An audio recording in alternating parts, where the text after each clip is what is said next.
pensamentos distintos. Vamos lá para a primeira questão. Verifica-se facilmente a complexidade incalculavelmente inferior dos artefatos humanos comparativamente aos organismos. Então, a conclusão lógica e esperada que realmente pode ser obtida por um leigo. Ou seja, realmente a complexidade dos artefatos humanos são inferiores, né, àquelas observadas na natureza, no campo da biologia. O filósofo vai chegar à mesma conclusão. O criacionista, evidentemente, também. A conclusão lógica esperada dessa visão. Para o evolucionista, não é uma conclusão lógica.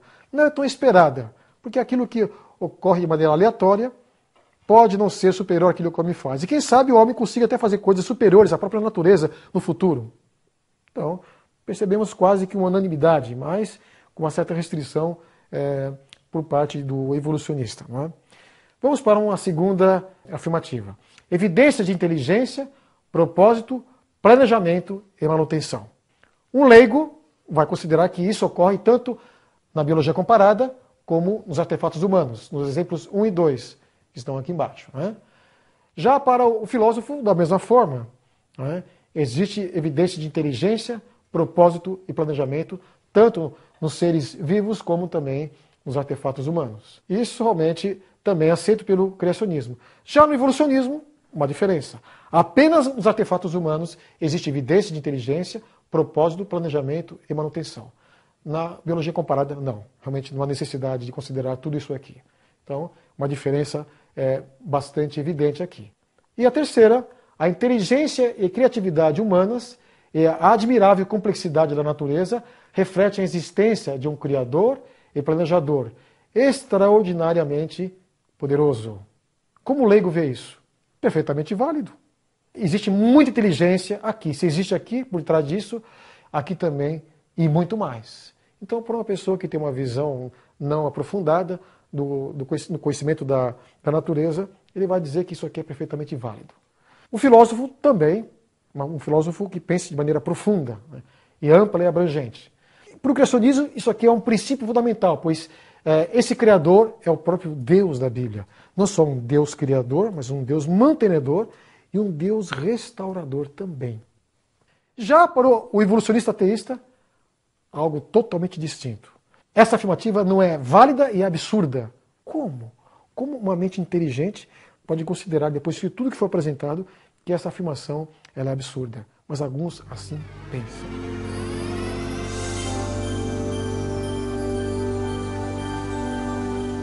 Será que a manifestação do Deus Criador, shows de criação de novos seres, não seria benéfica para o reconhecimento do seu poder e da sua própria existência? Será que a manifestação visível do Deus mantenedor, shows de apresentação de leis desconhecidas utilizadas para manter a funcionalidade dos sistemas ordenados, não seria benéfica para o reconhecimento do seu poder e de sua própria existência? Essa pergunta realmente é uma pergunta bastante interessante e bastante abrangente. Né? Eu vou tentar respondê-la usando alguns tópicos. Primeiramente, esse aqui. A presença física e visível de Deus interferindo nos processos naturais. Isso poderia provocar uma aceitação, obediência e adoração por imposição. Ou seja, Deus dizendo, está vendo? Isso que você está vendo aqui, eu vou te mostrar, vou fazer um igualzinho. Isso que você está vendo funcionando aí de maneira automatizada, a embriologia, eu vou mostrar para você como eu mantenho isso. E você realmente ia ver Deus fazer isso.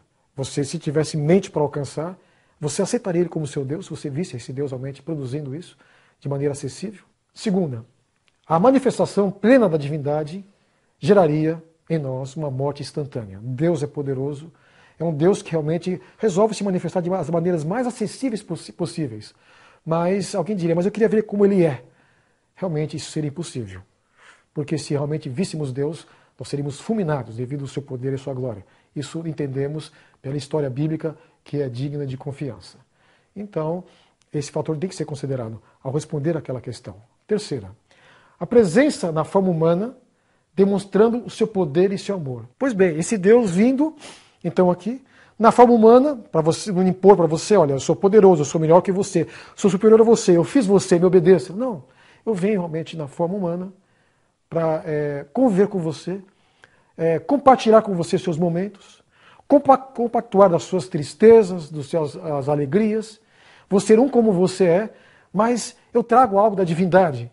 E o poder de Deus está realmente ao meu alcance. E eu vou te mostrar algumas coisas. Eu vou realizar alguns milagres. Ele podia fazer isso. Aliás, ele fez isso. Ele veio aqui, se manifestou em forma humana, realizou esses milagres. Milagres da ressurreição. Algo fantástico. O poder criador e mantenedor dele ficou claro. Ao lhe multiplicar realmente os pães para aquela multidão, ao lhe transformar água em vinho, esteve aqui. E as pessoas aceitaram? O aceitaram? Não.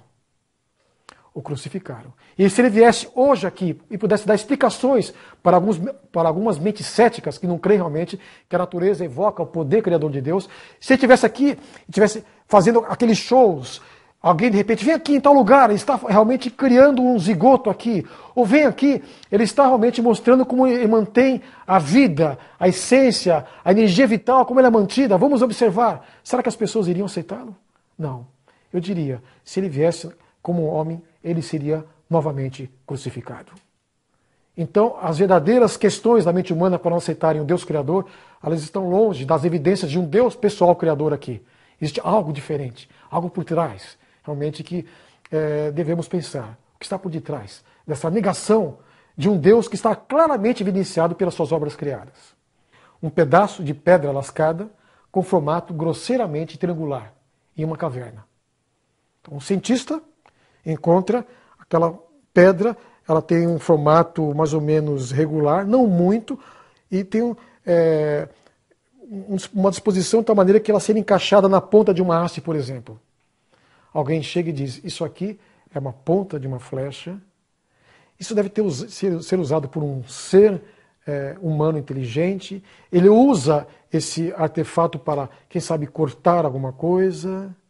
Ele pode realmente ter vivido em comunidade, de repente a partir de um pedacinho de pedra, grosseiramente talhado, ele é capaz de criar uma comunidade de seres, seus hábitos alimentares, hábitos de vida, e quem sabe até tentar imaginar ou identificar os ancestrais desses seres que viveram nessa caverna. Mas não tem ninguém lá, nem restos, nem ossos, mas a imaginação trabalha. Por detrás daquele artefato, sem ver realmente quem o fabricou, ele vê realmente uma mente inteligente trabalhando. E cria uma série realmente de aspectos detalhados para configurar esse ser inteligente que criou aquele artefato. Agora, a pergunta.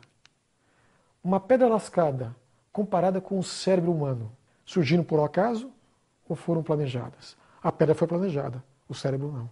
Como? Onde a mente humana é capaz de chegar? Incrível, mas alguns insistem em assim pensar. É a rebeldia humana, o orgulho humano prevalecendo, inclusive acima da própria razão humana. Finalmente, não precisamos ver a Deus para acreditar na sua existência.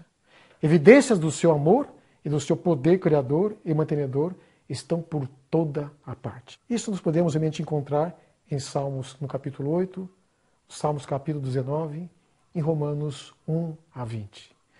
Nenhum biólogo, nenhum geólogo, nenhum físico, nenhum químico um dia poderá dizer para Deus: eu estudei a natureza de maneira detalhada, de maneira profunda, mediante a investigação científica, e não te vi na natureza. A Bíblia diz que pessoas realmente que afirmarem isso são indesculpáveis. Deus é justo. Se realmente fosse necessário ele se manifestar para crermos nele, ele teria feito isso. Aliás, já fez isso e não foi aceito. Então, o ser humano, realmente, muitos têm uma visão ateísta da realidade, ou evolucionista, não por falta da presença de um Deus criador e mantenedor. É por causa da rebeldia e do orgulho provocados pelo pecado. Pense um pouco nisso e procure realmente verificar em que campo de pensamento você está inserido.